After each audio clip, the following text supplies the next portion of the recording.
Good morning, good afternoon and good evening बच्चों. Hope all of you are doing well. I am Nikhil Maheshwari and starting a revision lecture for the company law subject today.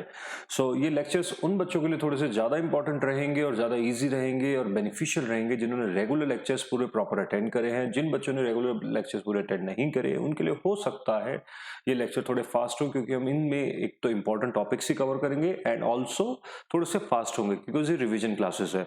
चाहे आपने Nikhil Maheshwari classes से लिया हो या किसी भी classes से आपने अगर कोचिंग ली है उस डजंट मैटर. आपको मैटर ये कि आपने एक बार अपना कोर्स पूरा कर चुके हो. 1 डे बिफोर एग्जाम टाइप का सिलेबस हम करेंगे.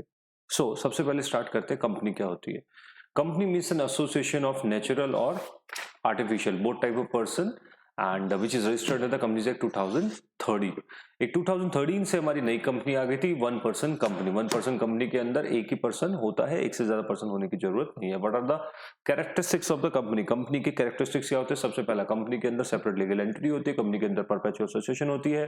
कंपनी के अंदर कॉमन सील होती है. बट कंपनीज एक्ट 2015 जो अमेंडमेंट आई थी उससे कॉमन सील को हटा दिया गया है. लिमिटेड लायबिलिटी होती है कंपनी की. कंपनी चाहे तो शेयर ट्रांसफर कर सकती है इजीली अपने. प्राइवेट के अंदर कुछ रिस्ट्रिक्शन है. पब्लिक कंपनी के शेयर फ्रीली ट्रांसफरेबल होते हैं. सू एंड बी सूट. कंपनी चाहे तो केस कर भी सकती है और कंपनी के ऊपर भी कोई भी केस कर सकता है. कंपनी चाहे तो अपनी प्रॉपर्टी अपने नाम पे खरीद सकते हैं. इसके बाद में हमने कुछ केसेस किए जैसे सैलमन वर्सेस सैलमन जो केस था उसने सेपरेट लीगल एंटिटी बताई थी. ली वर्सेस ली एयर फार्मिंग जो केस था उसने भी सेपरेट लीगल एंटिटी के बारे में हमें डिटेल्स दी थी. लिमिटेड लायबिलिटी क्या होती है हमें सबको पता है कि अगर एक 10 रुपए का शेयर है उस पर 7 रुपीज ऑलरेडी पेड है, 3 रुपए अभी तक पेड नहीं है तो 3 रुपए तक की ही लायबिलिटी मेंबर की होती है. इससे ज्यादा की लायबिलिटी नहीं होती है. सेपरेट प्रॉपर्टी का जो केस था उसके अंदर हमने केस किया था R F Perumal versus H John Devin का जो केस था वो सेपरेट का था. और एक हमने केस किया था बच्चा एफ गुजर versus commission of income tax Bombay. उसके अंदर भी सेपरेट लीगल एंटिटी कंपनी अलग है जिसमें हमने डिविडेंड एग्रीकल्चर का केस था जो 60-40 वाला कि एग्रीकल्चर डिविडेंड जो है एग्रीकल्चर इनकम माना जाएगा या फिर डिविडेंड एक अदर सोर्सेज की इनकम माना जाएगा. डिसाइड हुआ था डिविडेंड एग्रीकल्चर की इनकम नहीं है चाहे वो एग्रीकल्चर कंपनी ने कमा के शेयर होल्डर को दिया हो. फिर टॉपिक आता है lifting of corporate will. Corporate will कितने केसेस में लिफ्ट हो सकती है. कॉर्पोरेट विल 2 केसेस में लिफ्ट हो सकती है. कौन कौन से केसेस में. स्टैट्यूटरी प्रोविजन और जुडिशियल प्रोनाउंसमेंट. स्टैट्यूटरी प्रोविजंस कौन कौन से थे चलिए ध्यान से इधर पे अटेंशन. स्टैट्यूटरी प्रोविजन क्या है. False information. अगर कोई भी फॉल्स इन्फॉर्मेशन दी जाती है कंपनी के द्वारा तो उसको क्या माना जाएगा.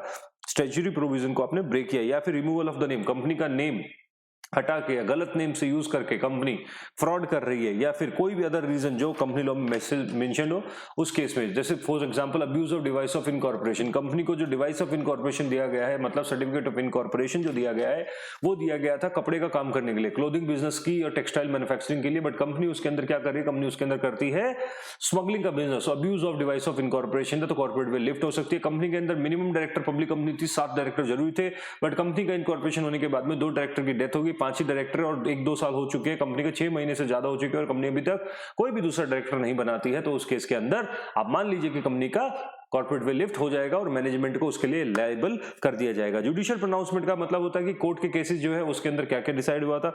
सबसे पहला हमने केस किया था सर डिंशो मनकजी का जो केस किया था उसके अंदर किया था. फिर हमने गिलफर्ड मोटर्स का केस किया था. फिर हमने Daimler company limited versus continental tyre का केस किया था. इसके अलावा भी काफी सारे केसेस हमने किए थे जिसमें कोर्ट ने क्या क्या डिसाइड किया था. जैसे कोर्ट ने फ्रॉड के बेस पे डिफाइड किया है, प्रोटेक्शन ऑफ रेवेन्यू के बेस पे डिसाइड किया था. एनिमी कैरेक्टर हुआ था डेमलर कंपनी के केस के अंदर. Conflict of the public policy and इसके अलावा artificial face of the company sir Dinshaw Maneckji artificial face, criminal activities etcetera. ये सारे केसेस थे जिसके अंदर ये हो सकता है. फिर आते हैं हम आगे बढ़ते हैं तो citizen of company. Very important section, काफी इंपॉर्टेंट है ये आपका. सिटीजन, क्या कंपनी सिटीजन हो सकती है. कंपनी कभी भी सिटीजन नहीं हो सकती है. सिटीजनशिप एक्ट 1955 ने बताया कि कंपनी कभी भी सिटीजन नहीं होती है, वो रेसिडेंट हो सकती है. 464 सेक्शन आगे फिर से ध्यान गया. 464 section very very important section. Illegal association. Illegal association वो एसोसिएशन जिसमें 50 से ज्यादा अगर लोग किसी भी एसोसिएशन में है, अगर 50 से ज्यादा लोग मिलकर कोई भी एक एसोसिएशन बनाते हैं तो उसको इलीगल एसोसिएशन बोला जाता है. बट इसकी एक्सेप्शन है एचयूएफ कंपनी और एचयूएफ कंपनी एंड एलएलपी. अगर इन तीनों में से कोई भी है तो उसके 50 वाले प्रोविजन नहीं लगेंगे. इसके अलावा कोई भी है तो उस पर 50 वाले प्रोविजन लगते हैं. चलिए इसके आगे बढ़ते हैं हम. अगर इलीगल एसोसिएशन आपने बना लिया तो आपके ऊपर 1 लाख रुपए तक की पेनल्टी लग सकती है. Thank you very much. ये हो गया आपका ये पहला. फिर हम आगे बढ़ते हैं नेक्स्ट चैप्टर की तरफ. चलिए